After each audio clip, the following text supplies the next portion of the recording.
이제 세 번째 시간인데요. 이 둘째 시간에 제가 말씀드렸던 이 부분이 사실 굉장히 중요한 내용이에요. 원래 이 부분이 두 번에 걸쳐서 해야 되는, 근데 이제 사실, 주제가 사랑이다 보니까, 좀 사랑에 많이 초점을 두고, 제가 이 두 번째 강의는 사실 제가 어느 정도 얘기하고 그냥 이렇게 넘어가려고 했던 주제예요. 사실 두 번째 강의는. 근데 제가 다시 한번 중요해서 얘기하는 거예요. 다시 한번 말씀을 드리면 우리가 알미니안주의는 되지 말아야 되죠. 그렇죠? 그럼 여러분들이 알미니안주의가 되지 않으려면 우리의 의지가 필요 없다는 게 아니에요. 그 올바로 아셔야 돼요. 의지가 필요 없다는 게 아니라 의지를 일으킬 수 있는 동기가 필요하다는 거예요. 무슨 의지 알죠? 근데 우리는 동기를 어디서 얻냐면, 그래 나는 할 수 있다 해서 얻어요. 근데 동기가 내가 할 수 있다 해서 얻어지는 게 아니고 그리스도로부터 얻어져야 되는 거예요. 무슨 의지 알죠? 그러면 그리스도를 제시하는 곳은 어디예요? 말씀이잖아요. 그렇죠? 그러면 우리가 말씀을 이제 이렇게 볼게요. 이거는 윌리엄 펄킨슨이 황금사슬이라는 그 책에서 그래서 윌리엄 펄킨슨의 그 예정교리예요, 사실 이게. 그 안에 보면 그러니까 유기된 자, 또한 하나님의 유효적 역사, 그리고 이제 하나님 앞에 이제 성화 안에 있는 자. 유기된 자는 두 가지로 나눕니다. 자연인, 자연인, 또 하나는 여기에 이상하게 일반적 조명. 이렇게 얘기해요. 자, 제가 이 강의를 조금 더 첨부하는 거예요. 근데 이 유효적 역사에서는 유효적 역사가 일어나기 전에 요 앞에 이제 조명이 있어요, 조명. 이거는 유효적 조명이에요, 여러분들. 이게 특별 조명이에요. 특별 은혜 안에서 조명이에요. 근데 교회 안에서는 이런 사람들이 있다는 거예요, 교회 안에서는. 그러면 유기된 자도 유효적 역사 있는 사람도 성화 있는 사람도 상관없이 다들 교회 안에 들어오면 누구의 법칙을 따라야 돼요? 하나님의 법칙을 따라야 돼요. 교회가 그거니까. 교회 안에 와서 세상의 법칙을 가지고 들어와서 주장하면 큰일 납니다. 왜? 이곳은 하나님의 말씀만 살아있는 곳이 돼야 돼요. 그렇죠? 그러면 이 유기된 자도 다 누구의 중심 둬야 돼요? 하나님 아는데 그리스도의 중심을 둬야 되는 거예요. 그렇죠? 자, 그러면 이 유기된 자가 그리스도를 알기 위해서 물론 우리가 공부를 하잖아요. 그렇죠? 공부를 하는데 이 공부하는 가운데 그냥 내용 파악만 하지 말고 이 내용 안에 있는 하나님을 볼 수 있도록 하라는 거예요. 그때 이제 하나님께서 때로는 이 조명의 원리를 주실 때 이제 이 사람들이 눈을 뜨게 돼 있고 하나님을 두려워하게 돼 있어요. 자, 오늘날의 신학자들은 조명이라는 원리를 그냥 이성적으로 깨달음을 얘기해요. 이성적으로 이해했다. 이거를. 근데 절대 청교도들은 조명을 그렇게 얘기하지 않습니다. 조명을 어떻게 얘기하냐면 두려움까지 나타나는 것을 조명이라고 얘기해요. 철로역정 읽어보셨죠? 철로역정의 시작이 어떻게 돼요? 사람들이 맨 처음에 크리스천이라고 하지 않고 한 남자 이렇게 표현해요. 근데 그 사람이 굉장히 두려움이 떨어요. 두려움에 떨어서 어떻게 합니까? 두려움에 떨면서 이제 집에 가서 부인에게 얘기를 하고 자기가 멸망받을 수밖에 없다라고 얘기했는데, 너 좀 미친 것 같아. 좀 정신이 아닌 것 같으니까 한숨 자. 자고 일어나도 거기서 못 벗어나는 거예요, 이 사람이. 뭐가 동반해요? 조명에. 두려움인 감각이 살아나기 시작해요. 그게 조명의 원리예요. 근데 일반적 조명이 있는데 일반적 조명은 잠시 그렇게 하다가 악이 꺾어지지 않아요. 그 사람 안에 있는 악. 악이 안 꺾어지니까는 이제 아까도 얘기했지만 반감을 갖기 시작하는 원리가 있어요. 특히 교회 안에서는 누구에게 반감을 가냐면 목사님에게 반감을 가져요. 저는 이 부분에 대해서 너무나 많이 공부도 해봤고 실질적으로 경험도 많이 해봤어요. 특히 복음주의에 있다 오신 분들이 착각하는 게 굉장히 심한 게 뭐냐면 설교를 하면 아까도 얘기했죠. 경계의 목적이 뭐예요? 경계의 목적이 뭐예요? 예? 내가 다시 알려드려야 되겠어. 잘못하면 목사님 우리 9강까지 가지 않고 그냥 여기서 계속 맴돌아야 될 것 같아요. 1, 2, 3강에서. 자, 경계의 목적은요, 내가 잘못된 길을 가면 돌아서서 올바른 길로 가라는 거예요. 그렇죠? 경계를 시켰는데 이제 이상하게 반응이 나온 거는 안 좋다 그랬어요. 분명히 부모가 야, 너 이거 잘못했잖아. 이거 하지 마 하면 자식은 어떻게 해야 된다? 네, 이거 잘못했군요 하고 돌아봐야 된다는 거예요. 그래서 내가 뭘 잘못했지? 엄마가 왜 잘못했다고 얘기할까? 엄마 시선에서는 왜 이게 잘못일까? 하고 돌아봐야 되는데 잘못했잖아 해라 하니까 그게 싫어가지고 픽 털어져가지고 그냥 부모의 말에 무시하는 거는 올바른 거예요? 아니에요? 올바른 아니잖아요. 경계의 목적은 그 사람들을 올바로 바라보게 하고 돌아서게 하는 원리예요. 자, 그러면 목사님의 설교가 여러분들 누가 경계 몰라요, 이거. 그거 분명히 아셔야 돼요. 목사님 설교하는데 누가 한 사람을 꼬집어 설교한다는 건 말도 안 되는 거예요, 이거는. 자, 한번 이렇게 표현해 볼게요.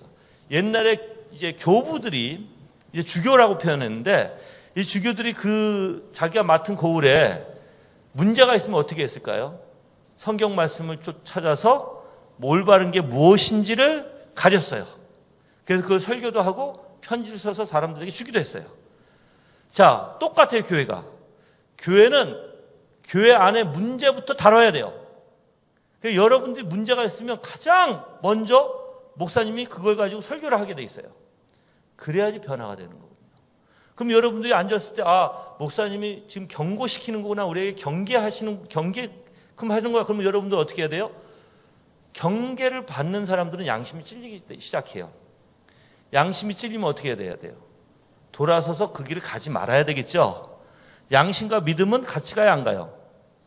같이 가요. 양심 파손하면 믿음도 파손돼 있어요. 그러면 양심이 일어나서 목사님이 그렇게 얘기하면 난 돌아서서 올바른 길을 가야 돼요. 바로 그 목적하에 경계를 시키는 거예요. 그러면 하나님의 말씀을 통해서 잘못된 길을 제시하고 또한 그리스도의 아름다움을 보게 하시고 그럼 그 안에 있는 하나님, 지금 설교 가운데 내려지는 말씀 가운데 임한 그 하나님이 어떤 분이신가, 그 하나님의 본성이 어떠신가, 나에게 향하는 마음이 어떠신가를 보셔야 돼요. 이거를 설교 가운데 봐야 되고 여러분이 묵상 가운데 말씀을 통해서 알아야 돼요. 그걸 품어야 돼요.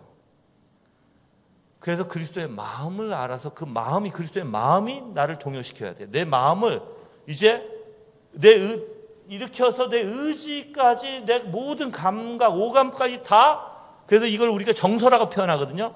여러분들 조나단 에드워즈가 신앙의 정서 있죠? 바로 그 단어예요. 그 단어가 바로 정서까지, 내 모든 정서까지 압도해야 돼요. 뭐가? 그리스도의 마음이, 그리스도의 속성이, 그 아름다움이 나를, 아름다움 뭐라고 표현했죠? 3가지? 물론 너무 아름답지만 조화, 질서, 균형이에요. 우리는 그렇게 못해요. 우리는 쉽게 깨져요, 그게. 하나님은 안 그래요. 절대. 그걸 깨트리는 법이 없어요, 하나님은. 그 마음을 보신다면 너무나 아름다운 게 보여요, 이제. 그래서 그거를 마음에 품기 시작하고 그걸 계속 묵상해야 되고 그것을 내 마음에 담아서 정말 내 마음과 생각까지 움직일 수 있도록 해야 돼요. 자, 그것만 하나요? 아니요. 그거를 깨달았으면 그렇게 하면서 기도 가운데 하나님 앞에 나의 연약함을 인정하고 주님, 나는 이렇게 연약한 자니까 주님, 절대 주님 없이는 나는 이거 성공할 수 없고 할 수도 없습니다. 나에게 힘을 주시고 정말 이렇게 내가 주님 앞에 의지하오니 이렇게 보려고 하오니 바로 예수 그리스도가 나의 의지가 되게 하시고 나의 동기가 되게 하시고 나의 능력이 되게 하옵소서. 그 가운데 어떻게 해야 돼요? 이제 실행해야 돼요. 실행. 그게 차이가 엄청나요, 여러분들. 그리고 진리의 말씀이 선포되어지는 곳은요, 이렇습니다. 진리의 말씀이 선포되어지는 것은 이제 이 사람이 그래 내가 열심히 하다 보니까는 뭐에 빠질 수 있어요? 내가 잘하고 있다 착각에 빠질 수 있죠. 근데 진리의 말씀이 선포가 탁 되어지면 뭐가 시작이 되냐면 내 내면에 보게 돼요. 절대로 잡아요. 열심히 하고 있다고 생각해요. 근데 말씀에서 내 양심은 뭘 치냐면 너 마음이 정말 하나님 앞에 향해 있었고 너가 하는 열심히 이렇게 하고 열심히 너가 순종하고 열심히 하는 원리가 정말 너가 그리스도의 중심이 됐느냐? 라고 그거를 치기 시작해요 또.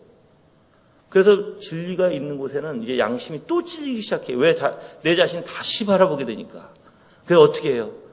주님 내가 때로는 정말 주님을 의지할 때도 있었지만 때로는 내가 또 교만해서 내 스스로 할 때가 더 있었습니다라고 고백할 수밖에 없고 또 자기 자신을 또 낮추는 것이에요. 그 원리가 계속 돌아가는 거예요. 그래서 나를 어떻게 하신다?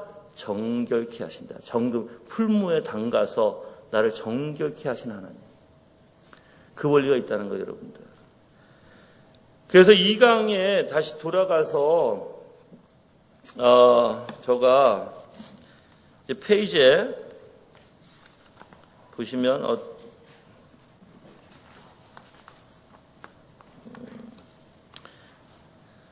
자, 신자를 거룩하게 하시는 분은 누구신가? 그걸 볼게요. 여기 페이지 40에. 그리고 이제 제가 또 쭉 넘어가 3강까지 쭉 갈게요, 그냥.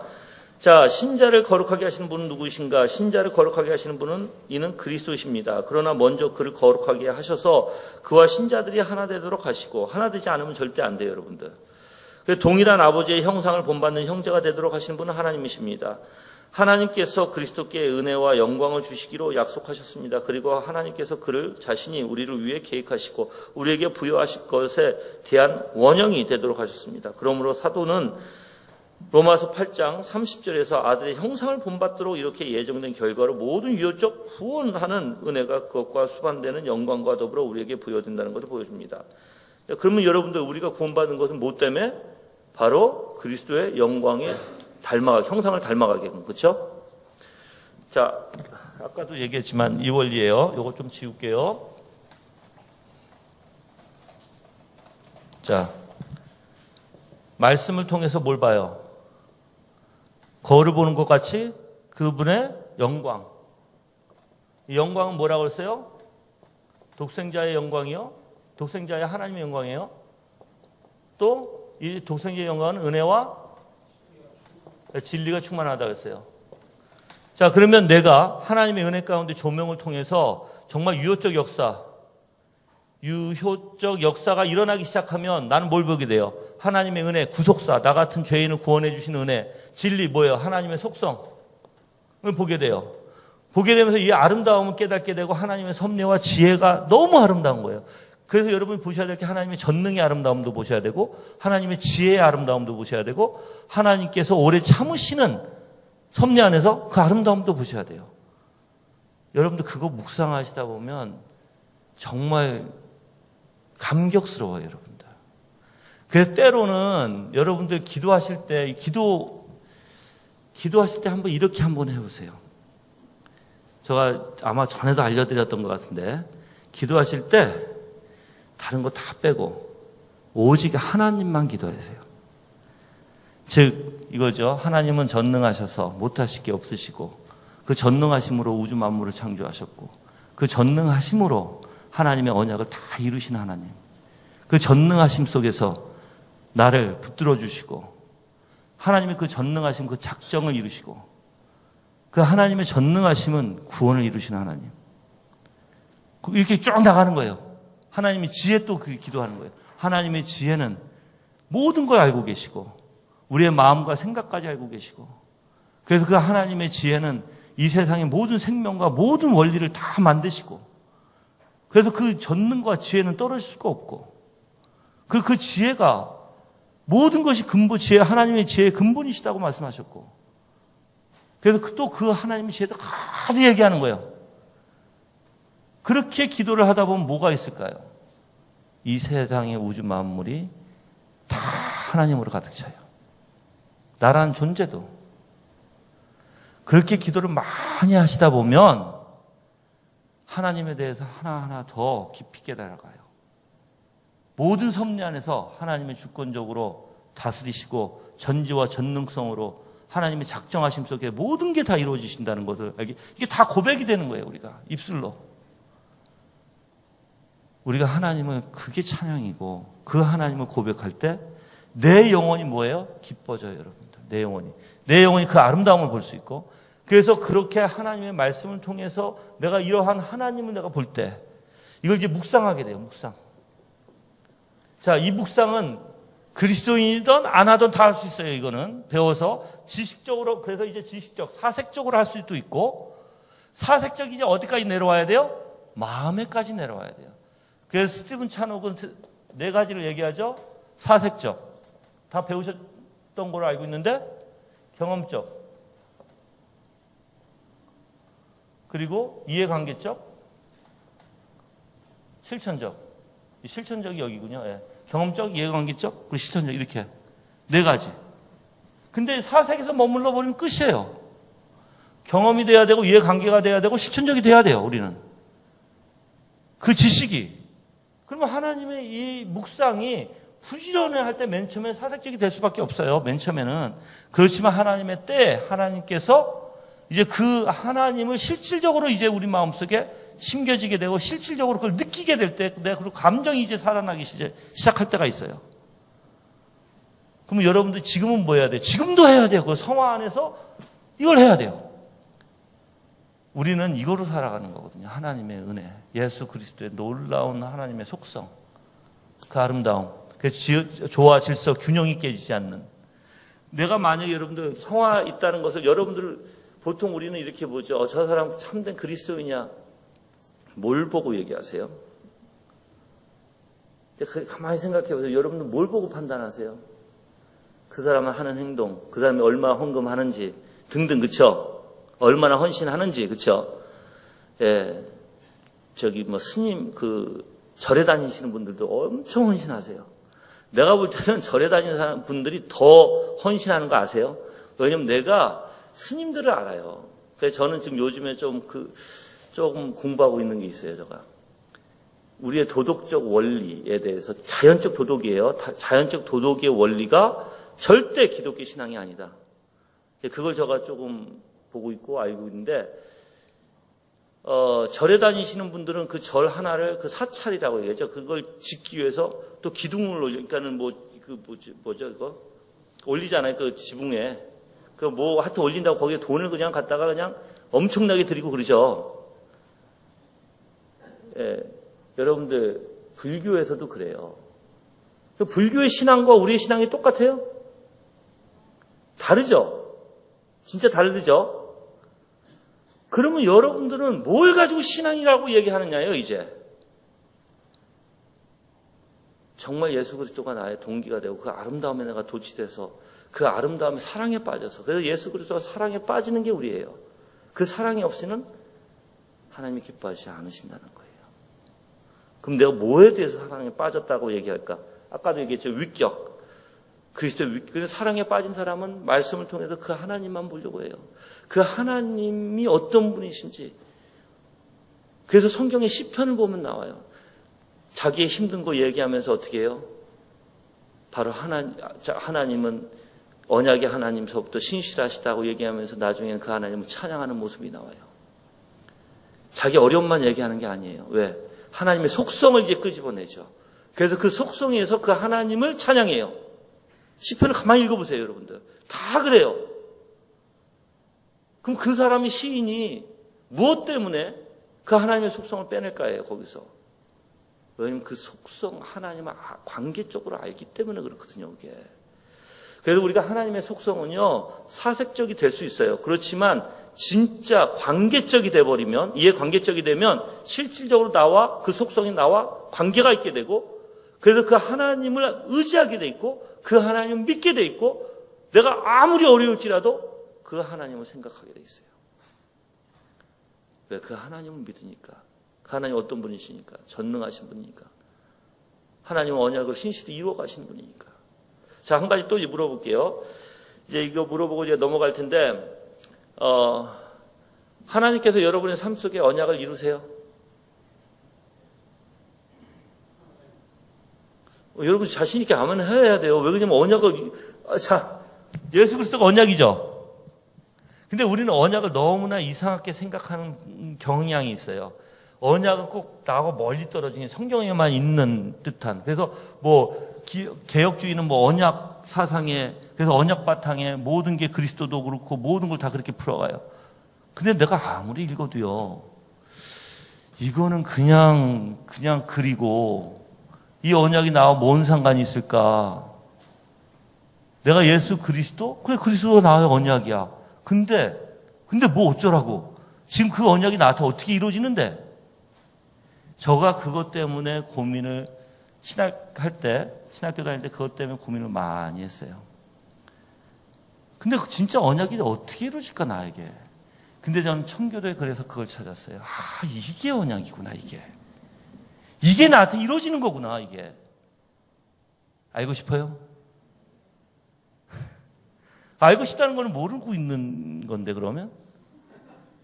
그렇잖아요. 여러분들이 알고 싶다는 건 모르고 있다는 거예요. 목사님, 나 그거 다 알아요. 얘기하지 않으셔도 돼요. 그거 넘어가야 되는데, 지금. 자, 여러분들 성경에서 이게 아더 핑크가 잠깐 이제 성경을 통해서 얘기할게요. 아더 핑크가 히브리서를 얘기해요. 히브리서 어디 가보시냐면,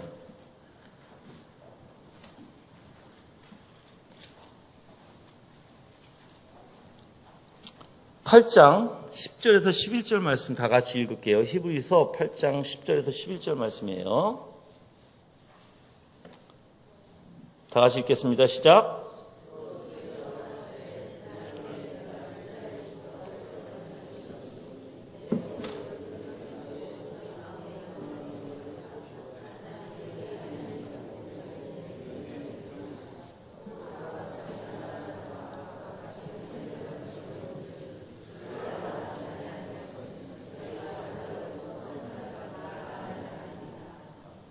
예. 자, 여러분들, 이거는 정말 중요한 내용이니까 이거 별표하세요. 이게 에레미야서 31장 33절의 내용이에요. 그쵸? 구약에. 근데 이 내용을 가만히 보면 이제 뭐가 있냐면 첫 번째, 여기에서 주께서 가라사대 그날 후에 내가 이스라엘 집으로 세울 언약이 이것이니, 이거는 이제 예수 그리스도를 통해서 이루어진 거예요. 이루어지는 언약이 뭐냐면 내 법을 그들의 생각에 두고 저의 마음에 이것을 기록하리라. 이게 바로 중생이에요, 중생. 자, 봐요. 내 법을 저의 생각에 두고 마음에 이것을 기록하라. 중생이 뭐예요? 바로 내가, 여기서 이제 여러분들이 이제 페이지 40페이지에 보면 하나님께서 자신의 은혜 안에서 가지신 위대한 계획이 있죠. 그렇죠? 어떤 계획? 첫째 아담이 실패했던, 그래서 우리가 다시 회복해지는, 그것을 실패했어요. 아담이 실패했어요. 첫째 아담은 그걸 지키지 못했어요. 근데 우리가 이제 죄에 빠졌기 때문에 그것을 다시 회복시켜 주려면 둘째 아담의 형상을 닮아가야 된다는 거예요. 그래서 첫사람의 아들의 형상으로 태어났던 것처럼 우리의 갱신에 있어서 둘째 아담의 형상을 입어야 한다는 것입니다.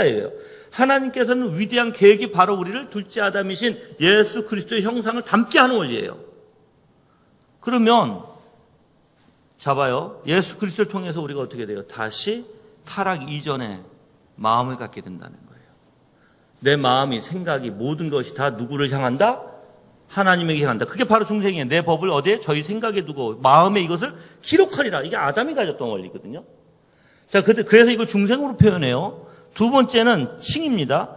칭의가 뭐냐면 나는 저희에게 하나님이 되고 저희는 내게 백성이 되리라. 이게 칭이라는 거예요. 칭이. 그렇죠? 의로움.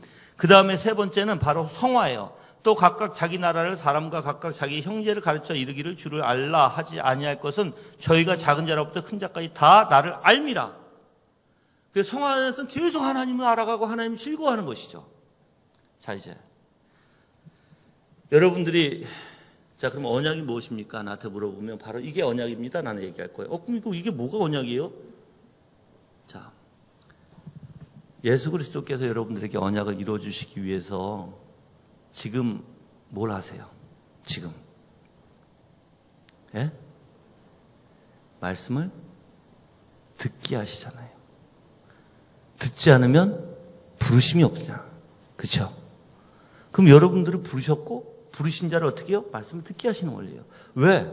그 언약을 이루어 가시는 원리예요, 이게. 자, 그럼 듣고 내가 어떤 잘못이 있으면 어떻게 돼요? 고치려고 하겠죠. 그거 저기 잘못됐고 하나님의 원리를 깨닫고 하나님을 더욱더, 예를 들어서 목사님이 강의나 설교를 하실 때 내 마음이 찔리고 내 양심이 찔리고 그래서 내가 부단히 돌아서려고 하고 내가 몸부림치면서 주님 앞에 나가려고 하는 게, 그게 바로 언약의 역사예요, 여러분들. 근데 우리는 가만히 보면 그런 역사를 언약으로 생각하지 않아요. 어떠한 큰 것만, 그러니까 어떠한 그 예수 그리스도 언약이 도대체 뭐가 언약인지 몰라요. 예수 그리스도께서 다시 우리를 회복시켜 주시는 모든 과정이 언약의 과정이에요, 여러분들. 그게. 그러면 예수님 하나님께서 여러분들 신실하게 지금도 이루고 계세요? 안 이루고 계세요? 그 신실하신 하나님 지금 느끼세요? 여러분들, 저가 여기 아까도 얘기했잖아요. 우리가 밥을 먹을 때 생선 올라오잖아요. 고추가 올라오잖아요. 생선이 자라서 어부의 손에 잡아서 유통돼서 내 밥상에까지 오게 하신 이가 누구예요? 그 많은 시간에, 그 많은 사람을 통해서 그 생선이 태어난 건 나를 먹이기 위함이시죠. 지금도 나를 세워서, 우리 목사님을 세워서 여러분들에게 말씀을 전하게 하시는 하나님, 어떤 하나님? 신실하신 하나님. 그걸 아세요? 그래서 우리의 삶 속에서 항상 무엇을 하던 그 하나님이 나타나야 돼요. 그 하나님과 나와 상관이 없으면 나는 그냥 살아가요. 이렇게 얘기할 때만 그렇구나 라고 하고 또 나가면 또 상관없어 하고 하나님하고. 그렇게 되면 안 돼요, 여러분들. 그래서 하나님이 다시 우리를 하나님의 형상으로 회복시켜 주시기 위해서 그것을 지금까지도 예수 그리스도가 중보의 역사를 하시는 거예요. 지금까지도. 근데 그걸 못 느껴요. 하나님은 그냥 항상 하늘에 계신 이제 예수님, 중보하시는 예수님, 근데 중보가 뭔지도 몰라. 나와 하나님하고 관계를 이루시게 하시는 하나님. 그래서 우리가 조금 더 생각해 보면서 정말 신앙이 무엇인지를, 실질적인 신앙이 무엇인지를 여러분이 정말 깊이 생각하지 않으면 우리는 말로만 청교도요, 말로만 개혁이요 하는데 말씀이 살아서 내 안에서 능력이 나타나지 않고 내 머리에서는 온통 세상의 것으로 가득 차지만 모든 동기가 그리스도가 아니고, 동기가 그리스도가 아니니까 뭐예요? 내 힘으로 살려고 하고 종교심으로 살려고 하는 거예요. 그게 잘못된 거죠, 여러분들.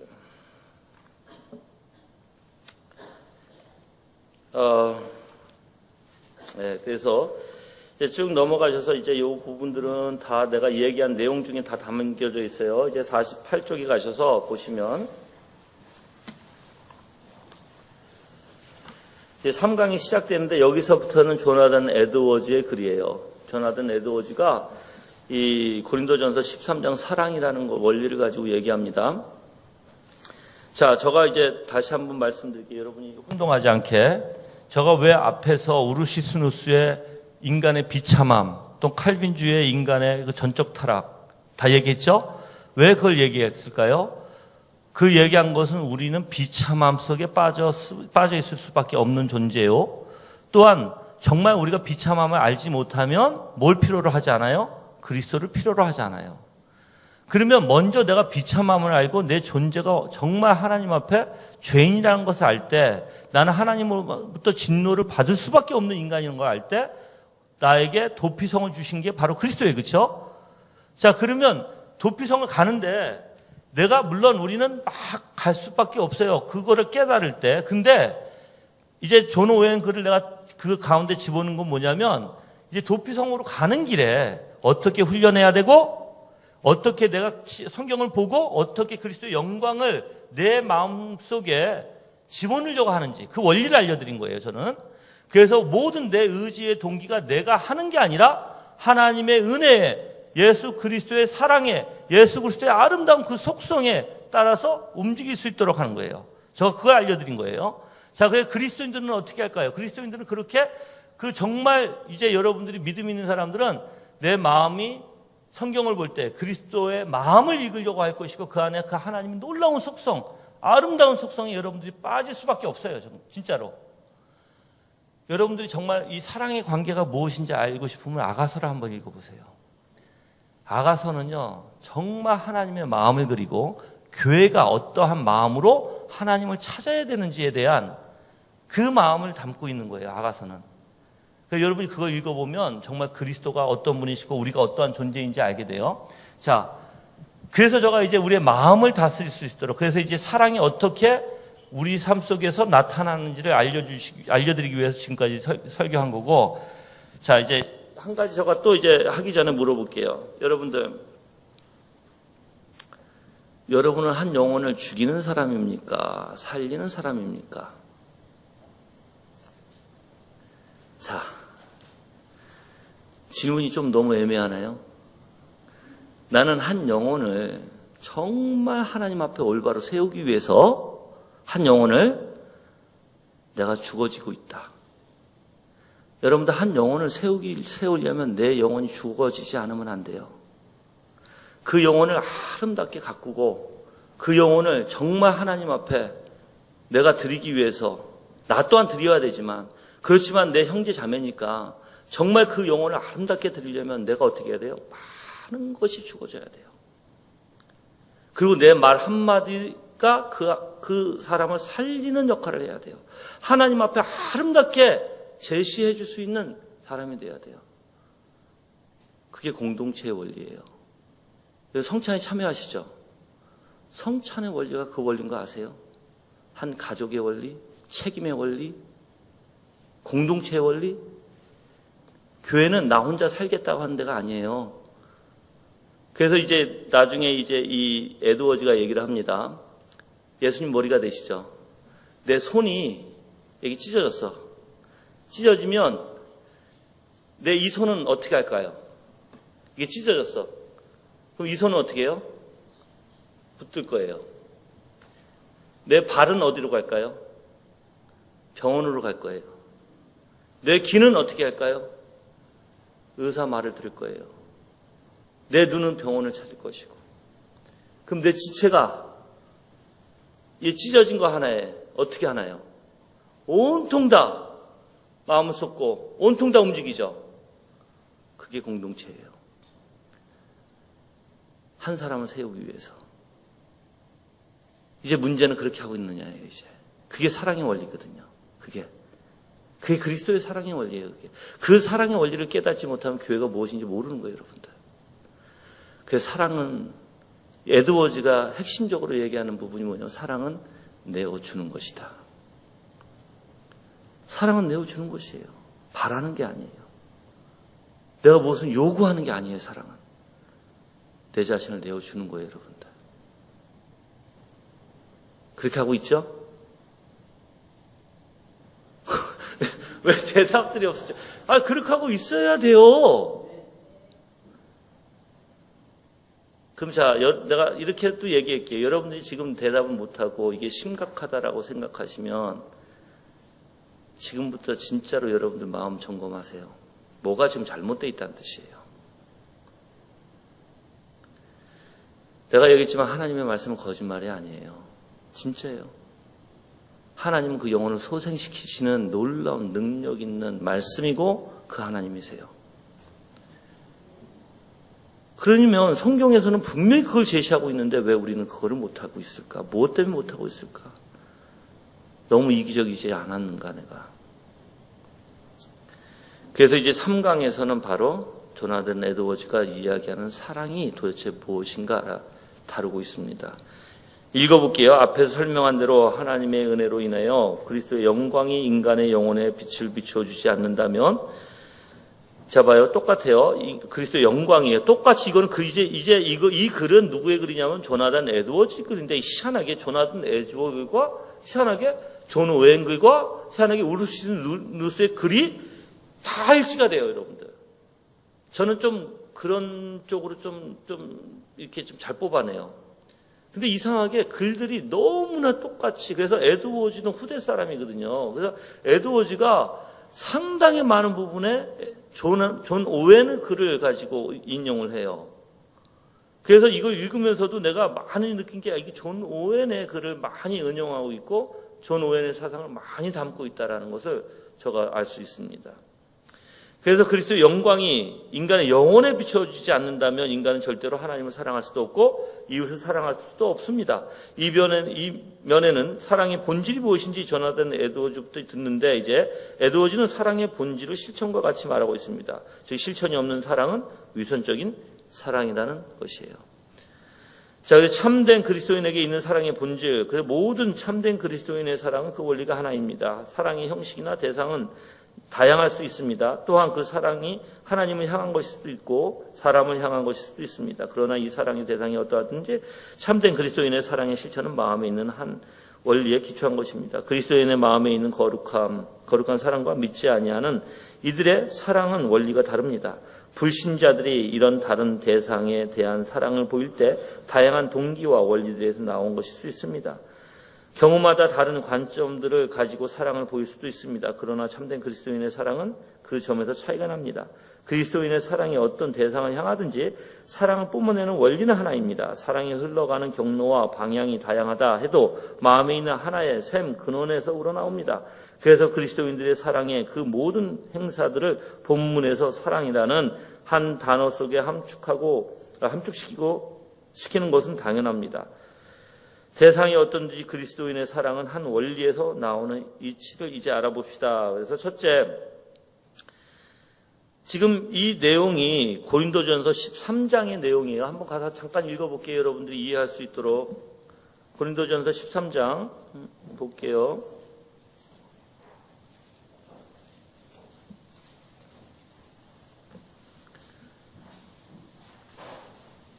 1절서부터, 원래 이게 지금 3절 말씀이에요. 3절의 원래 내용인데 제가 1절서부터 읽을게요. 내가 사람의 방언과 천사의 말을 할지라도 사랑이 없으면 소리나는 구리와 울리는 괭가리가 되고, 내가 예언하는 능이 있어 모든 비밀과 모든 지식을 알고 또 산을 옮길 만한 모든 믿음이 있을지라도 사랑이 없으면 내가 아무것도 아니요 내가 내게 있는 모든 것을 구제하고 또 내 몸을 불사르게 내어줄지라도 사랑이 없으면 내게 아무 유익이 없느니라. 그렇죠? 그래서 이 시작이 사랑은 오래 참고 이렇게 시작이 돼요. 이 사랑이 오래 참고는 이제 4강에서 시작이 되는데, 그 사랑의 본질부터 지금 얘기하는 것이에요. 첫째는 사랑의 본질이 이 원리가 이렇습니다. 첫째는 그리스도인의 사랑은 다 마음을 감동시키는 한 성령님으로부터 나온다는 것입니다. 참된 그리스도인의 그 사랑은 하나님을 향한 것이든 사람을 향한 것이든 같은 성령의 감동으로 나오는 것입니다. 하나님의 성령님은 사랑의 영입니다. 성령께서 영혼에 들어오실 때 사랑도 함께 들어오십니다. 성령님으로 말미암아 하나님을 내면에 모시고 있는 이의 마음에 사랑도 거하고 있습니다. 성령님의 성품이 사랑입니다. 성도들의 마음이 하나님의 사랑으로 가득 참은 성령께서 자신의 성품대로 자신을 그들에게 전달하기 때문입니다. 자, 그리고 이제 하나님을 내려가서 좀 읽을게요. 하나, 둘, 셋, 네 개 내려가서 하나님을 향한 사랑을 고취시키는 분도 성령님이십니다. 우리 영혼이 하나님과 사람을 사랑하는데 계속 거하는 것도 다 바로 이 성령님의 내주하심으로 말미암습니다. 아멘. 왜 이것부터 시작할까요? 성령이 없는 사람은 절대 하나님의 사랑을 할 수가 없다라는 것이에요. 그래서 이제 앞으로 읽을 내용들이 아주 여러분들이 심각하게 고려해야 될 부분들이에요. 왜 그러냐면 아주 강하게 얘기하니까, 조나단 에드워즈가. 둘째로 하나님을 사랑하든지 사람을 사랑하든지 그리스도인들의 그 참 사랑은 같은 성령의 역사로 말미암아 시행됩니다. 하나님을 사랑하도록 하시는 성령님의 역사와 사람을 사랑하게 하는 역사는 분리되지 않습니다. 성령께서 하나님에 대한 사랑을 고취시킬 때 아울러 사람에 대한 사랑도 고취시키며 회심하게 하는 역사 가운데서도 신적 성품을 부여하셔 마음을 새롭게 하십니다. 하나님을 사랑하는 것이나 사람을 사랑하는 것이나 그 사랑은 하나의 신적인 성품이 마음속에 시행되는 것입니다. 자, 이 원리라는 거죠. 이제 여러분들이, 그래서 이제 이 원리가 똑같은 원리예요. 여러분들, 말씀이 있어요. 말씀이 있으면 이 말씀에서 깨달음을 통해서, 이제 깨달음이 이제 보통 우리가 이제 성경에서 이제 히브리어로 야다라는 단어를 쓰고 이제 헬라어로 기네스코라는 단어를 사용하는데, 경험적으로 아는 거예요. 실질적으로 내 감각과 경험으로 알아서 깨닫는 원리예요. 근데 이 말씀이 그래서 깨달으면 30배, 60배, 100배 열매를 맺는 거죠. 깨닫지 못하는 자는 뭐예요? 바로 돌밭에 뿌려진, 그러니까 길가에 뿌려진 씨앗, 돌밭에 뿌려진 씨앗, 가시밭에 뿌려진 씨앗이 깨닫지 못한 자들이에요. 좋은 땅에 뿌려졌다는 것은 바로 말씀을 깨닫고 열매를 맺는 자들이에요. 자, 그럼 이 깨달음의 역사가 누가 시작하는 거예요? 바로 성령께서 하시는 거예요. 자, 성령께서 하시는데 희한하게 성령께서 하나님을 사랑하는 원리를 누구에게 주신다? 우리에게 그대로 넘겨주신다, 우리 안에. 그래서 여러분이 만약에 내 안에 사랑이 있으면 하나님께서는 분명히 인간들이 이 말씀을 통해서 깨닫게 하시는 역사 안에서 이 성령께서 하나님을 사랑하는 원리와 똑같게 내 안에서 그 역사를 일으키시는 원리예요. 여러분들, 우리가 로마서에 보면 내가 기도할 바를 모를 때 누가 기도하신다고 했어요? 내 안에서? 그렇죠. 우리가 복음주에서는 이렇게 생각할 거예요. 그래, 나는 기도 안 해도 성령께서 내 안에서 기도하셔. 가능해요, 이거? 가능하지 않습니다, 이거 절대. 왜 그러냐면 어떤 게 가능하지 않냐면 성령께서 기도하시면 나는 어떻게 해요? 나도 기도하게 돼 있어요. 그 부분을 아시죠? 그래서 우리가 이제 잘못하면 어떻게 되냐면 성령께서 내 안에 기도하시는 게, 그래서 여러분들이 존 오웬의 성령이 인도하시는 기도인가 그 책이 있어요. 그 책을 읽어보시면 거기에 나와요. 기본적으로. 내 안에서 역사하시는 원리가 그대로 나는 또 행하게 돼 있어요. 성령께서 말씀을 통해서 의를 행하시기를 하시면 내가 의를 행할 수 있도록 그 마음을 주장하시는 분이고, 내가 하나님 앞에 기도하기를 성령께서 기도하신다는 원리는 나 또한 하나님 앞에 간절함으로 기도하게 된다는 원리예요. 나는 가만히 있고 기도할 마음이 없고 그냥 성령께서 계시니까 다 알아서 하셔. 그런 원리가 아니라는 것이에요, 여러분들. 네. 자, 그 다음에 둘째로 볼게요. 둘째 맨 밑에 보시면 하나님을 사랑하는 것이나 사람을 사랑하는 것이나 그 사랑은 하나의 신적인 성품의 마음속에서 시행돼야 되겠죠. 자, 셋째로 보시면 참된 그리스도인의 사랑으로 하나님과 사람을 사랑하게 될 때도 그 동기는 여전히 동일합니다. 하나님은 탁월하심 때문에 마땅히 사랑을 받으셔야 하며 그의 성품의 아름다움과 거룩함 때문에 사랑을 받기에 합당하십니다. 성도들이, 자, 여러분들, 여기서도 에드워즈가 얘기하죠. 하나님의 탁월하심 때문에 마땅히 사랑을 받으셔야 되고 그 성품의 아름다움과 거룩함 때문에 사랑을 받으시기 합당하시다, 이렇게 돼 있어요. 그래서 우리가 그 하나님의 성품과 속성과 또한 이 탁월함을 이제 알게 될 때 거기에 우리가 사랑에 빠지게 되는 거예요, 여러분들. 예. 그래서 성도들이 사랑을 받는 것도 역시 같은 동기에서 비롯됩니다. 그 성도들이 가진 바 하나님께 대한 거룩한 경외심 때문에 참다운 사랑을 받습니다. 하나님을 사랑하는 것은 그것이 사람을 사랑하는 은혜의 원천입니다. 그래서 수직과 뭐를 이뤄요? 수평을. 하나님께 사랑하면 누굴 사랑해요? 이웃 사랑해요. 아멘?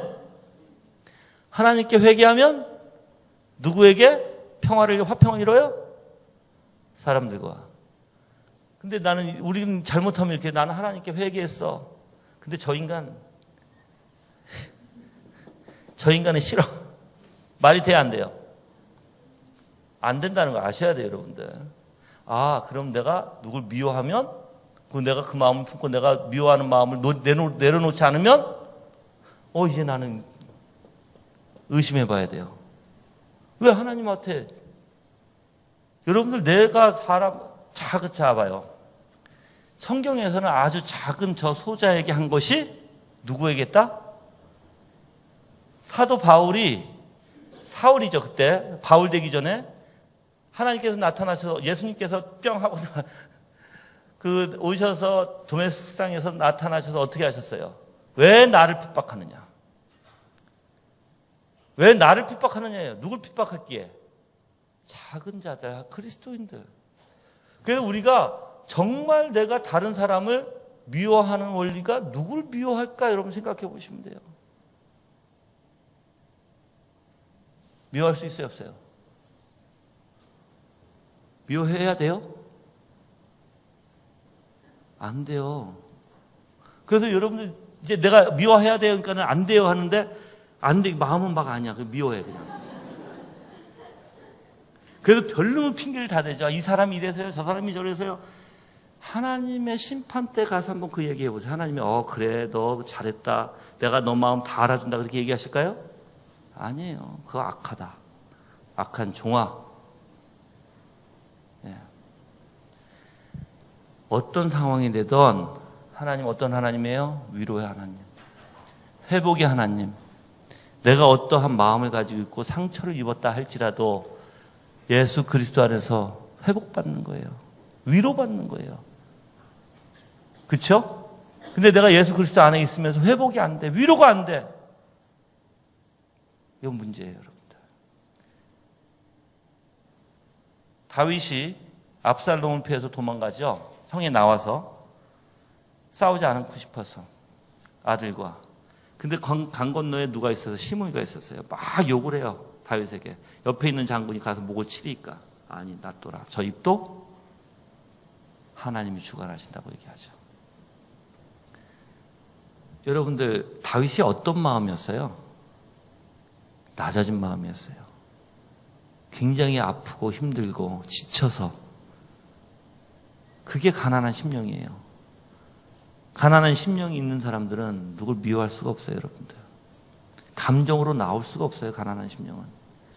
가난한 심령은 나라는 존재가 없습니다, 그 안에. 오직 하나님밖에 없어요. 우리는 그걸 유지하려고 해야 돼요, 그거를. 아멘?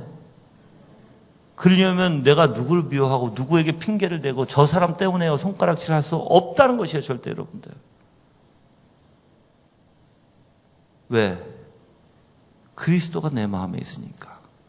그리스도께서 나 같은 존재도 용서해 주셨고 나 같은 존재를 위해서 그렇게 고통을 받으셨기에 그걸 내가 묵상하고 있으면, 그래서 그리스도의 마음을 내가 알고 있다면 어떻게 내가 다른 사람을 미워할 수 있을까? 그건 말도 안 되는 거예요, 여러분들. 그래서 우리가 그러한 묵상을 통해서 내 자신이 함부로 남을 미워하는 마음조차도 생기지 못하게끔 해야 되는 거예요. 그게 이제 그리스도가 동기가 되는 거예요. 그래, 내가 참을 거야, 내가 안 할 거야, 난 미워하지 않을 거야, 이게 아니라는 거예요, 여러분들. 절대로. 예. 자, 그래서 쭉 내려가서 2번을 읽어보겠습니다. 2번. 그래서 사랑의 본질을 가르치는 이치로부터 논증해 보려 합니다. 사랑의 본질을 신중하게 숙고하면 두 가지 요점이 드러납니다. 첫째, 사랑은 하나님과 사람을 향한 모든 온당한 행동을 유발한다는 점입니다. 둘째, 사랑이 없으면 겉으로 보기에는 아무리 큰 업적이나 고상한 덕행도 건전한 것이 아니며 위선에 불과한 점입니다. 먼저 첫 번째 요점, 사랑이 하나님과 사람을 향한 모든 온당한 행동을 유발하는 이치를 살펴봅시다. 이 점은 아주 분명합니다. 하나님과 사람을 진정으로 존중하는 것이 사랑을 대신하기 때문입니다. 사람이 하나님을 진실로 사랑하면 하나님을 온 힘을 다해 공경하려는 마음을 먹게 됩니다. 사랑이 있으면 서로 간에 온당한 존경심을 보이도록 자극할 다른 어떤 것이 필요하지 않습니다. 하나님을 사랑하며 하나님을 공경할 마음을 먹게 되고 하나님을 예배하며 송축하고 싶어지는 그 마음을 다해서 하나님의 위대하심과 그 영광과 권세를 인정하게 됩니다. 그와 같이 하나님을 사랑하는 것이 하나님께 대한 모든 순종의 행동을 유발합니다. 아멘. 자, 내가 이렇게만 읽으면 아주 좋죠, 그냥. 그렇죠? 왜? 읽으면 이게 맞다, 그래. 이게 맞다. 근데 이제 내가 또 여러분들을 향해서 그럼 이렇게 하고 있습니까? 라고 질문하면 이제 심각해져요. 제가 왜 이렇게 자꾸만 질문하냐면요. 내가 얘기했죠. 문제의식. 여러분들, 제가 이제 미국에서 공부하면서, 정신과 병원에서 제가 좀 공부를 했어요. 왜 그러냐면, 제가 비빌코, 우리가 얘기하는 이제 성경 심리학을 제가 공부할 때 병원에서 2년 동안 인턴십 같은 걸 해야 돼요.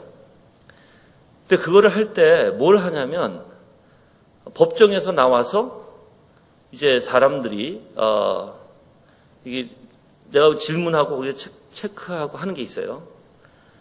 거의 100이면 100. 다 자기가 받은 형량에 대해서 너무하다.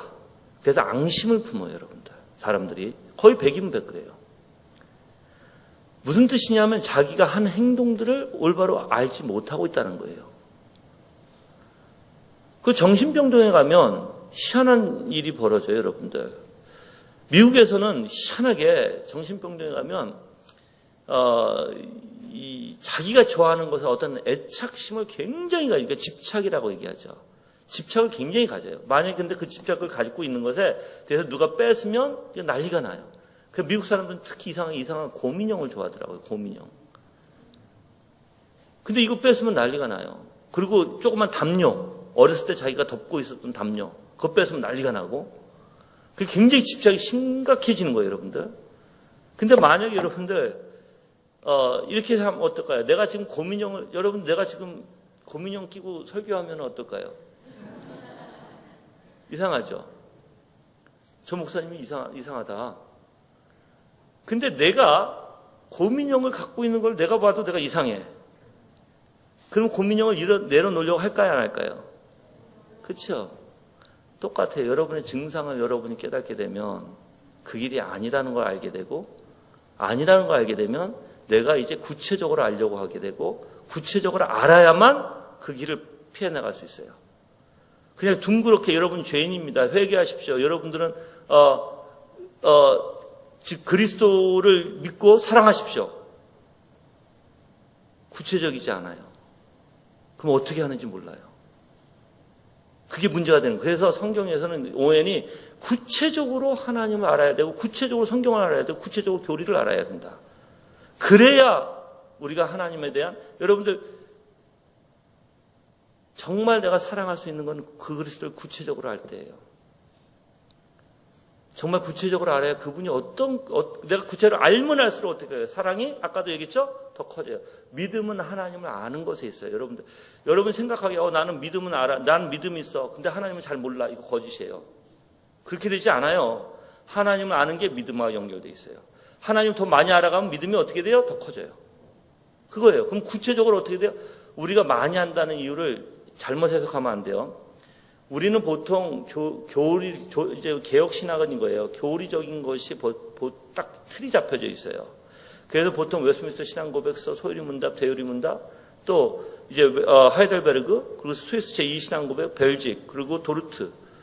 보통 이 정도만 하면 기본이 잡혀요. 이제 그 기본이 잡힌 곳에 뭐가 있어야 되냐면 이제 더 깊이 알아야 돼요. 새로운 것이 첨부돼서 아는 게 아니에요. 많이 더 깊이 알아가는 거예요. 그럼 깊이 알아간다면 더욱더 구체적으로 알아가는 거예요. 그래야 내가 마음에 하나님에 대한 사랑이 더 크게 일어날 수 있고, 저 사람이 어떤지 내가 더 알게 되고, 그래 더 마음 쓰게 되지. 저 사람이 잘 몰라. 그냥 우리 교인 중에 하나고 그냥 왔다 갔다만 하셔. 잘 몰라. 마음이 쓸까요, 안 쓸까요?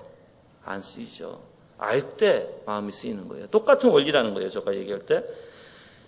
그 분명히 지금 이 첫 번째 요점에서는 사랑의 하나님과 사람을 향한 모든 온당한 행동을 유발시키는 이치를 이제 살펴보게 되고, 이제 그리고 그 하나님을 사랑하게 되면 공경할 마음을 먹게 되고, 예배에 송축하고 싶어지고, 마음을 다해서 하나님의 위대하심과 영광을 권세에게 인정하게 되고요.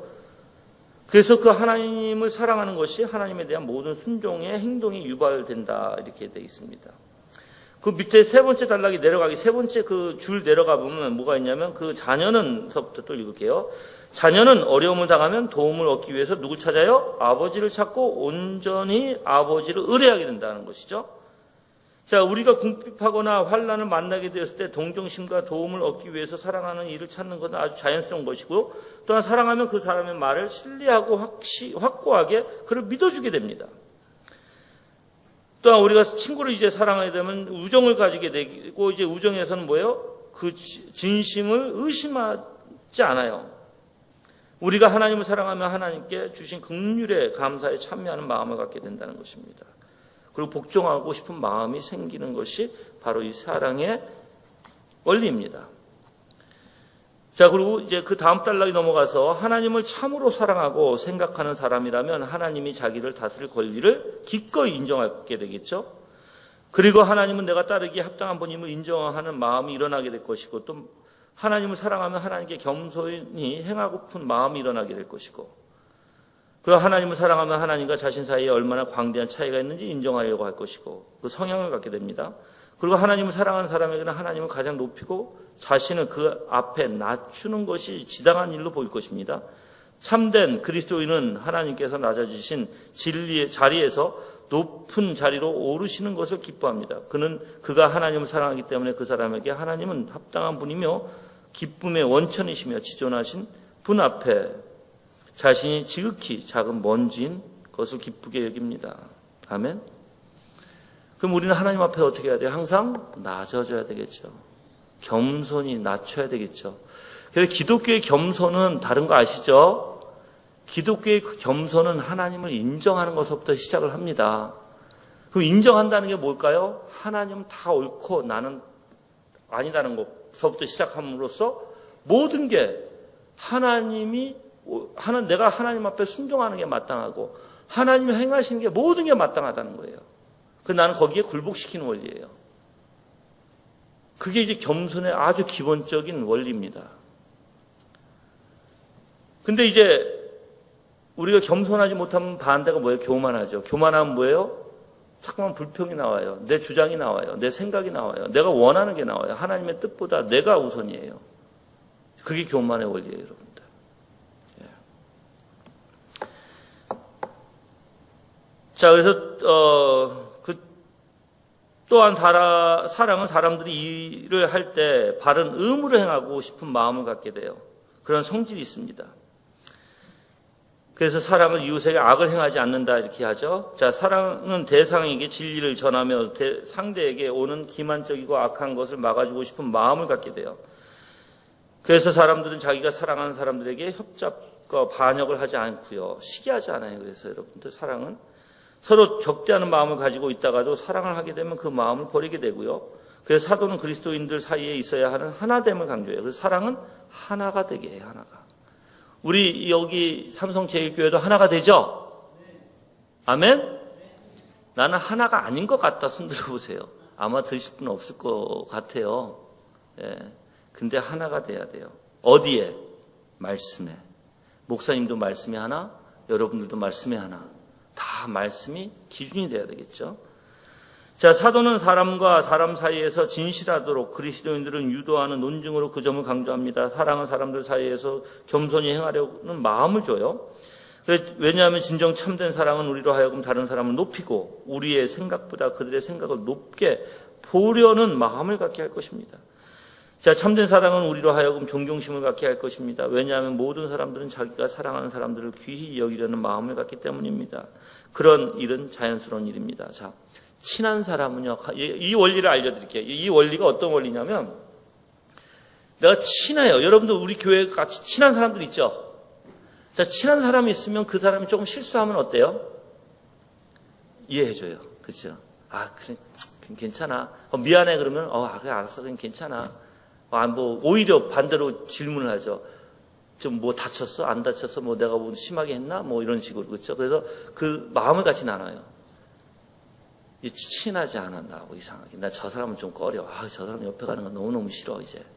그럴 때 어떻게 해요? 우리는 저 사람이 조금이라도 뭐 하면 바로 미움이 올라오게 되죠. 그럼 그 사람하고 내가 마음을 나누는 거야, 안 나누는 거예요? 자, 이제 여러분 내가 숙제를 하나 드릴게요. 가족이요, 여러분들. 저 또한, 다니면서 아이들 교육의 문제에 대해서 많이 고민하고 청교도 교육이 무엇인지도 많이 설교하고 하는 목사인데, 가족이 하나 되기 위해서는요, 대화가 굉장히 많이 필요합니다. 아이들의 마음을 알으려고 하고, 물론 죄는 우리가 인정하지 말아야 돼. 그건 죄니까. 그렇지만 그 아이들도 얼마나 큰 고충이 있는 걸 알아줘야 돼요, 그거를. 근데 그것도 못 알아주고 그냥 너는 너고 난 나야 이런 식으로 하면 완전 이제 가족이 막 그냥 난리가 나죠. 가족이 아이들 생각이 아버지의 생각과 일치되게 해야 돼요. 부모님의 생각과. 그래야지 평안이 있는 거고, 기독교 안에는 어떻게 돼요? 아이들의 생각과 아버지의 생각이 말씀이 하나가 되게 해야 돼요. 그게 가장 편한 거예요. 그 말씀이 우리 가정을 다스리는 거죠. 그래서 부단히 아버지는 어떻게 해야 돼요? 자식에게 대화를 해야 되고, 부부끼리. 내 남편, 내 부인을 알아요? 예, 몰라요, 우리는. 진짜 여러분 가만히 생각해 보세요. 오늘 저녁에 가서 한번 대화해 보세요. 이제 한숨들이 나오시네, 이제. 왜 그러냐면 저가 어디 가서 이 부부 세미나를 하잖아요. 그러면 가장 기본된 게 부부끼리 모르고 살아요. 남편은 남편, 부인은 부인. 그 마음을 나누지가 않아서 그래요, 여러분들. 왜? 남편은 나는 남자야. 나는 내가 가장에 해야 할 일이 있어. 내가 내 마음 힘든 거 다 얘기하면 어떻게 당신이 감당을 해? 안 돼. 그런 사고방식이거든요. 그래서 될수록 아파도 나 혼자 아프려고 하는 게 남자들이에요. 책임의식 때문에. 그것도 자존심도 많이 있죠. 근데 그렇게 해서는 안 돼요. 그게 잘못된 거예요, 그게. 같이 나누고 마음을 힘든 일 있으면 기도하고 하나님 앞에 의지하고 그게 올바른 가정이거든요. 부단히 하나가 되도록 해야 돼요. 따로가 아니라 나는 나, 너는 너가 아니라 하나가 되도록. 교회도 마찬가지예요. 여러분들 교회에 진정한 사랑이 있으면 하나가 되도록 해야 돼요. 그러면 잡아요, 여러분들. 아까도 얘기했죠. 내가 여러분들 다른 사람의 영혼을 세워줍니까? 라고 얘기했어요. 아니면 죽이십니까? 라고 물어봤어요. 세우는 역할은 어떤 거예요? 그 사람이 자아요. 그 사람이 연약한 존재예요. 연약하기에 내가 어떻게 돼요? 내가 그 사람의 손발이 되어줘야 되는 거예요. 그렇죠? 그래야 그 사람을 올바로 세울 수가 있어요. 근데 그 사람이 연약하다고 해서 난 너하고 놀고 싶지 않아 하면 어떨까요? 문제가 심각해져야죠. 그 원리는 내 자신이 그 사람보다 더 연약함을 깨달아야 되는 거예요. 내 자신이 그 사람보다 더 큰 죄인이라고 깨닫지 못하면 이건 절대로 사랑의 원리가 나타나지 않아요. 오히려 잡아요. 내 자신이 저 사람보다 더 연약하고 내가 더 죄인이라고 알 때 겸손한 마음이 생기지. 만약 그게 아니야. 그래 너는 연약한 존재고 난 강한 존재야. 그러니까 내가 너 도와줄게. 한계가 있다는 거예요. 한계가 여러분들. 하다가 한계가 있어요. 지쳐요 여러분들. 기독교는 그런 원리가 아니라는 거예요. 기독교는 내 연약함을 보고 내가 더 큰 죄인이다라는 걸 아는 거예요. 그래서 그 사람을 더 낮게 여기는 부분이 바로 성경의 원리입니다. 그러한 마음들을 다 가는 거예요. 이 사랑이라는 게 다 그렇게 겸손하게 만든 거예요. 내 마음을 다. 하나님을 사랑하는 원리가. 만약에 그렇지 않으면 희한하게 사랑과 아무 상관이 없는 거예요. 나는. 그래서 사랑은 사람들 사이에 겸손히 행하려는 마음을 주게 되고 그래서 계속 읽을게요. 참된 사랑은 우리로 하여금 존경심을 갖게 할 것이고 왜냐하면 모든 사람이 자기가 사랑하는 사람들을 귀히 여기라는 마음을 갖는다고 했죠. 자, 그러므로 이렇게 하라. 교훈을 행하는 것은 사랑으로 가능해집니다. 베드로전서 2장 17절에 무사람을 공경하라. 그 하였고 빌립보서 2장 3절에 여기 아무 일에는 다툼이나 허용을 하지 말고 오직 겸손한 마음으로 각각 자기보다 남을 낮게 여기라 권면했죠. 사랑은 하나님께서 우리에게 주신 위치에서 만족하게 일을 수행하도록 할 것입니다. 사랑은 이웃의 소유를 탐내는 마음이나 어떤 좋은 것을 보고 부러워하는 마음을 갖지 않고 자족하는 마음을 갖게 할 것이기 때문입니다. 사랑은 자기와 이웃에 대하여 마땅히 할 일을 온유하고 신사답게 행하게 되죠. 또한 사랑은 불평하는 마음으로 거치거나 이웃에 대하지 않고 조용히 친절한 마음으로 갖게 하죠. 사랑은 찢겨진 상처를 쌓여주고 상한 마음이 있는지 잘 살펴보게 되고요. 왜냐하면 사랑은 불리하지 않기 때문이고 사랑하는 사람의 마음에는 신사답고 아름다운 마음씨가 들어있고 왜? 그리스도의 사랑이 있으니까. 그 영혼을 사랑하는 마음이 있기 때문입니다. 사랑은 불평과 다툼을 막아줍니다. 사랑은 사람으로 하여금 화평하는 마음을 갖게 합니다.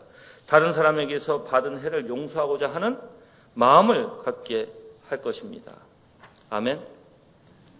이렇게 하고 있어야 내가 하나님을 사랑한다 할 수 있고 내가 이웃을 사랑한다라고 할 수 있다라는 것이에요. 아멘. 사랑이 굉장히 쉽지 않죠. 진짜예요. 솔직하셔서 좋은 거예요. 진짜예요. 저는 솔직한 게 좋아요. 솔직해서 정말 이 사랑이 내가 나를 보니까 정말 난 이런 게 하나도 없구나 나는. 그걸 인지해야 바뀔 수가 있다니까요. 근데 그게 아니라 나는 하고 있어. 근데 그래서 내가 한번 이렇게 해보시라는 거예요. 여러분들은 이거 해보셨어요? 가정에서부터 남편에게 물어봐요. 당신은 내가 정말 오늘 배운 이 사랑이 나한테 나오는 것 같아? 하고 물어보세요. 나를 제일 잘 아는 사람이 누구예요? 같이 사는 사람이겠죠? 물어보세요 한번. 그래. 당신은 지금 여기서 얘기하는 모든 사랑이 교회에서 실천적이고 정말 가정에서도 이런 사랑이 막 나와. 막 그냥 충만하게 나와. 그런 칭찬을 들어야 돼요.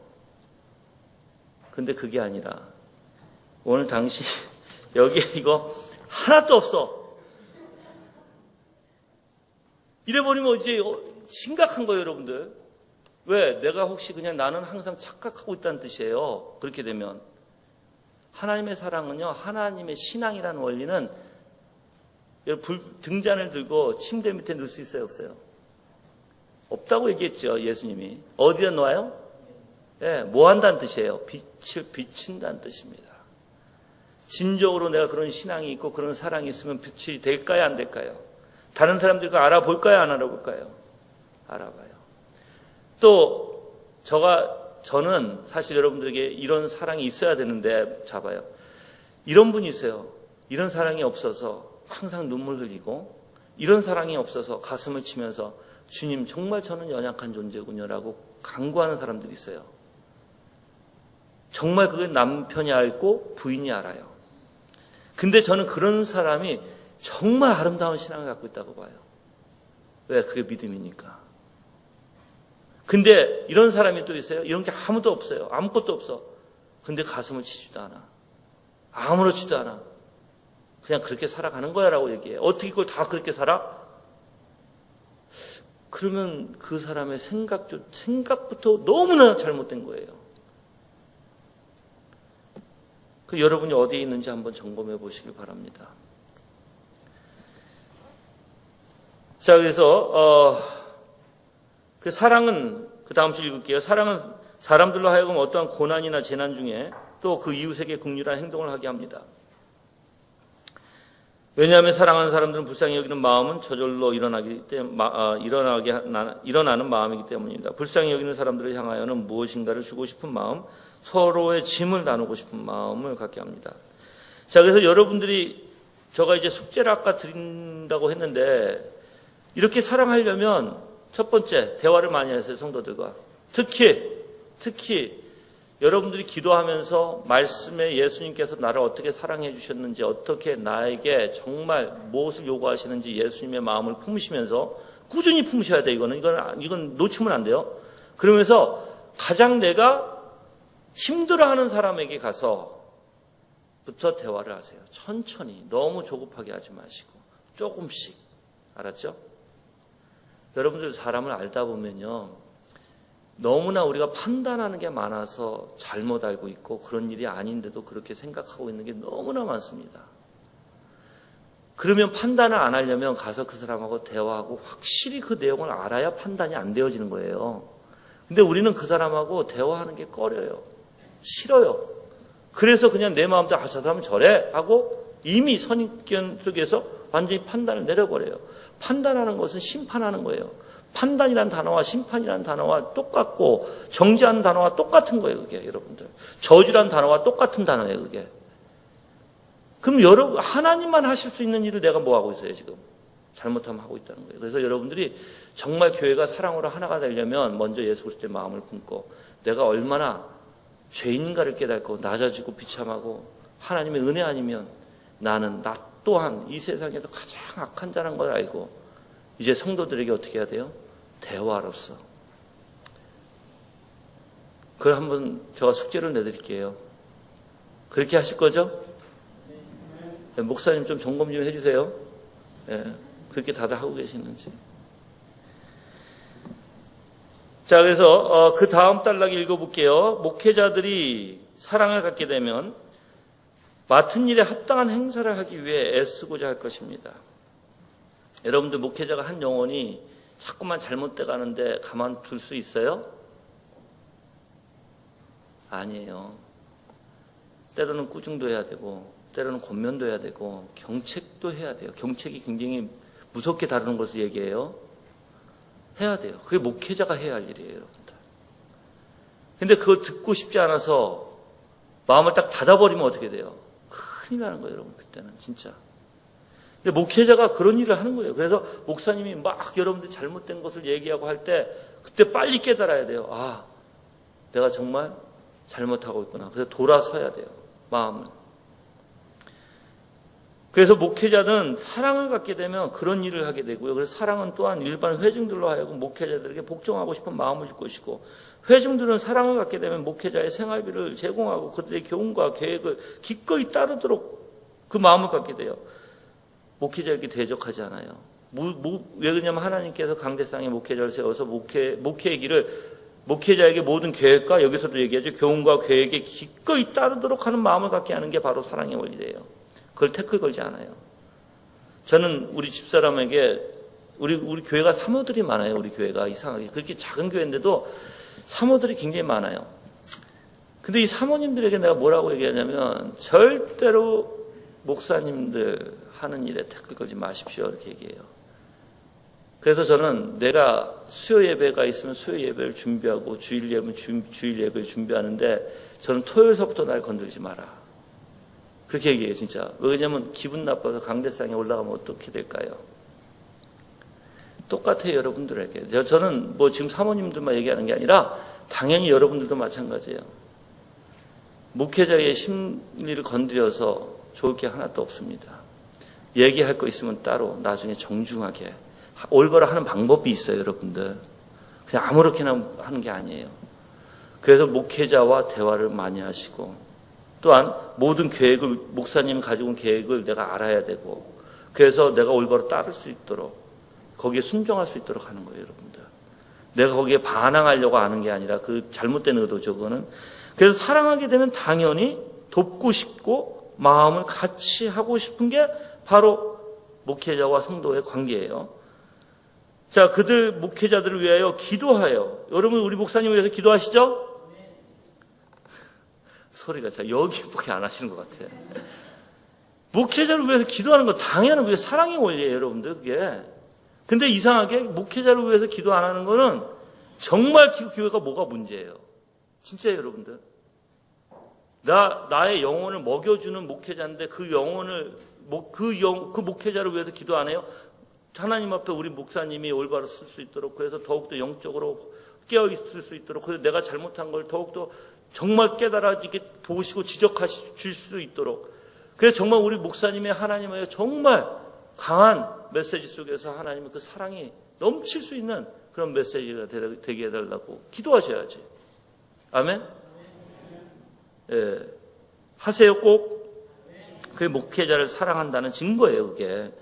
또 목회자를 자기들의 영혼을 지키는 감독자로 알고 그에 준하여 목회자에게 자기들이 마땅히 행할 의무를 행하려고 마음을 가질 것입니다. 사랑은 목회자로 하여금 자기에게 맡겨진 사람들의 영혼의 유익을 끊임없이 추구하는 신실한 마음을 갖게 하여 그들을 늘 지키고 보호하고 부지런히 감독의 책임을 감당하게 할 것입니다. 아멘. 그리고 사랑은 우월한 사람과 열등한 사람 사이에서 적당한 관계를 맺게 유도하는데, 사랑은 자녀들로 하여금 자기 부모를 공경하고픈 마음을 갖게 하죠. 아멘. 네, 부모들 다 공경하시죠, 부모님들. 자, 종들로는 상전에게 복종하고자 하는 마음을 갖게 할 것입니다. 눈가림만 하지 않고 마음의 진실함으로 자기에게 맡겨진 일을 하게 될 것입니다. 그리스도인들에게. 그래서 어디 가나 하나님의 영광을 나타내고, 그들이 그 사람을 통해서 너는 어떻게 그렇게 할 수 있니? 저는 그런 사람을 알아요. 그러니까는 회사에서 그 사람을, 정말 그 사람은 아무것도 아닌데, 청년인데 회사에서 끔찍하게 그 사람을 생각해요. 그래서 그 회사가 이제 나중에 이제 중소기업이라서 잘못돼서 이제 좀 이제 철거를 해야 되는데도 그 청년에게 다 맡기는, 그 청년이 끝까지 그걸 다 하는. 그래서 그 사람은 다시 내가 회사를 세우면 내가 너를 부르겠다 할 정도로. 왜요? 진정한 마음 가지고 맡겨진 일에 충성을 다하는 것이 하나님께 하는 일이거든요. 그렇죠? 예. 자, 이와 같이 사랑은 그것이 하나님을 향하든 사람을 향하든 간에 모든 합당한 의무들을 이행하고 싶은 마음을 줍니다. 여러분들 왜 순교하나요? 사람들이 순교하는 이유가 뭐예요? 여러분들 순교자들을 보면 순교자들이 사상이 있어요. 우리 말투스가 어떤 의미예요? 말투스? 증인이란 뜻이죠. 증인이란 뜻인데 말투스라는 단어에 순교라는 단어가 들어가 있는 단어예요. 그래서 이제 영어로 보면 그 merit이라고 얘기해서 그 순교자를 뜻하죠. 자, 근데 이 말투스라는 단어에 순교라는 거 우리는 증인들이에요, 다. 그러면 예수님께서 우리를 어떠한 사상이 있는 자들이에요? 다 순교할 수 있는 사상들이에요. 그렇죠? 근데 여러분들이 만약에 내가 순교의 원리는 바로 충성의 원리와 같아요. 내가 어떠한 책임이 있는 모든 하나님의 책임의 일을 소홀히 생각하지 않고 전적으로 하나님께서 보여주신 그 의무를 충성스럽게 행하는 이치예요. 그래서 절대 타협하지 않는 거예요, 여러분들, 그 사람들이. 그래서 순교할 수 있는 거예요. 근데 순교할 때 막 도망가다가 잡혀서 순교하는 게 순교예요? 성경에는 순교자가 어떻게 순교해요? 스데반이 어떻게 순교했어요? 돌을 맞아가면서도 어떻게 해요? 그리스도의 영광을 보면서 주님, 저들이 하는 일이 좀 모르나이다. 저들도 용서하소서. 예수님도 그랬어요. 그렇죠? 기꺼이 순교의 길을 기꺼이 기쁨으로 걸어가는 거예요. 왜? 예수님께서는 그래서 우리가 좀 생각해 보면 내가 고난의 길에 예수님께서 걸어가신 그 고난의 길에 한 발짝이라도 내가 동참하는 게 얼마나 영광된지 아세요? 여러분들 그때 선생의 길을 제자들이 따라가는 이 제자가 선생의 길을 한 발짝이라도 가는 게 제자가 얼마나 영광스럽게 여긴지 아세요? 그래서 이 제자들은 모든 선생이 하는 일을 다 따라가죠. 그래서 베드로가 어떻게 죽었다고요? 어떻게 예수 그리스도께서 십자가에서 올바로 이렇게 바로 돌아가셨는데 내가 어떻게 그렇게 가나이까? 나를 거꾸로 매달아 주소서. 감당을 못한다는 거예요, 그 길을. 그러니까 우리도 마음이 그거가 돼야 돼요. 그게 참된 순교의 원리예요. 막 도망가다가 잡혀서 순교하는 게 아니에요. 안 죽고 싶어도 막 발버둥 치다가 죽는 게 순교의 원리가 아니에요. 자, 그러면 여러분들 아까 희생제사 배웠죠? 우리 다 희생제사 하나님 앞에 드려야 되겠죠? 아멘? 네, 드리세요. 어떻게? 봉사로, 섬김으로, 헌신으로 드리세요. 어떻게? 죽기까지 순교하세요. 순교하고 싶으세요? 난 순교하고 싶다. 난 증인이 되라고 했으니까. 증인이 뭐예요? 말투스라니까요. 말투스는 순교자들의 뜻이에요, 그게. 자, 다시 한번. 증인이 되고 싶다, 손 들어보세요. 자, 그러면 순교하고 싶다, 손 들어보세요. 순교는 안 하시나? 난 그 손 들면 헌신하고 봉사하고 섬기는데 순교하시다. 근데 많은 사람들은 난 순교하고 싶다고 해요. 어떻게? 총으로 한 방 빵! 그냥 빨리. 그렇게는 갈 수 있어도 토막토막 이사야 같이 온 피부를 다 벗기고 톱질을 해서 진짜 고통에 죽어가는 것은 싫다. 그럼 그건 순교가 아니죠. 그러니까 우리 여러분들 제가 얘기하지만 우리 자신을 좀 점검했으면 좋겠습니다. 저는 우리가 말하는 정말 나의 모습이 무엇인가? 정말 나의 모습이 내가 생각하는 그대로 정말 그것인가? 아니면 너무 포장되어 있는가? 그 사랑이 이러한 의무를 최선으로 감당하게 인도한다면 필연적으로 사랑은 모든 덕행의 뿌리요 샘 근원입니다. 밑에 내려가서 이제 사랑의 본질을 가르치는 두 번째 이치로 나가봅시다. 지금 몇 시까지 하는 거예요? 5시예요? 네, 알겠습니다. 지금 5시죠?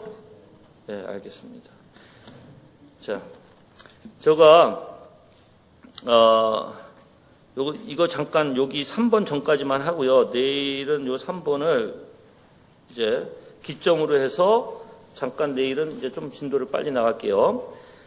자, 3번까지 하겠습니다. 3번까지 읽고 내가 끝낼 텐데, 자, 이치적으로 생각하여 사랑이 없으면 겉으로 보기에 아무리 큰 업적이나 고상한 덕행도 건전하지 않으며 위선에 불과하다는 것입니다. 사람들이 행하는 일에 사랑이 없으면 그 속에 하나님을 향한 참된 존경심이나 사람을 향한 참된 마음이 하나도 없는 셈입니다. 그런 곳에는 진지함이 없는 법입니다. 하나님을 합당하게 경외하는 마음이 없는 신앙은 아무것도 아닙니다. 인간의 종교의 개념 자체가 하나님을 향한 피조물의 헌신과 경외심의 표현이라고 하지만 하나님을 향한 존경심이나 사랑이 없으면 신앙은 보이기 위한 거칠에 불과합니다. 그 가운데서 진정한 신앙이라 있을 수 없고 실질적이지 못한 허상에 불과한 것입니다. 하나님을 향한 진정한 존경심이 없으면 하나님을 믿는다는 것은 분명 헛된 것입니다. 분명한 사실은 사랑은 언제나 참되고 살아있는 믿음을 내포한다는 것입니다. 사랑이 없는 믿음은 영혼 없는 몸이 죽은 것과 같습니다. 사랑은 믿음의 생명이요 영혼입니다. 사랑은 살아있는 믿음과 죽은 모든 믿음을 구별하는 시금석입니다. 하나님을 사랑하는 마음이 없이 하나님을 참되게 존귀하게 여기는 마음이 없습니다. 사람은 상대를 진정으로 존중히 여기지 않으면서도 존중하는 것처럼 보이게 할 수 있습니다. 사랑이 없는 존경과 예배는 외식에 불과할 뿐이며 진지함이 없습니다. 왜냐하면 사랑이 없이 자발적이고 자원하는 행동을 할 수 없고 그리 되면 모든 일은 억지가 되기 때문입니다. 그러므로 사랑이 없으면 하나님의 뜻에 순종할 수 없게 되고 그에 대한 신뢰와 확신이 사라지게 됩니다. 하나님을 사랑하지 않는 사람은 하나님을 신뢰하지 않으며 참으로 묵묵히 하나님의 손에 모든 것을 하지 않습니다. 더욱이 하나님의 자비로운 팔에 의지하지 않습니다. 사람들이 이웃을 향하여 아무리 선한 일을 행했다 할지라도 마음으로 진정으로 존중하는 마음이 없으면 모든 선한 행실은 허사가 되는 것과 같이 외적인 행실이 내적인 사람의 지원을 받지 않으면 아무것도 아닙니다. 그 두 가지가 함께 갑니다. 사랑은 모든 덕 있는 행실을 도출하고 하나님을 향해서나 이웃을 향해서 모든 바른 의무를 감당하고자 하는 마음을 갖게 하니 말입니다. 사랑이 없이 진지한 덕행이 있을 수 없으며 모든 의무들이 온전하게 수행할 수 없습니다. 이처럼 두 가지 측면은 함께 갑니다. 우리들은 이런 사실들을 종합하여 결론을 낼 수 있습니다. 그리스도다운 덕행과 은혜스러운 행실은 모두 다 사랑 안에 농축되어 있다는 것입니다. 자, 숙제 내드리면 요 3번서부터 이 3장을 다 읽어보세요. 그럼 내일 내가 여기에 대해서 좀 빨리 좀 나가니까 페이지가 3장까지 자기 겉면까지예요. 거기까지 읽어오시고 그래서 내가 좀 이 부분을 좀 빨리 나가고 내일은 그래서 4장에 또 다시 시작할 수 있도록 제가 하겠습니다. 감사합니다. 기도하겠습니다.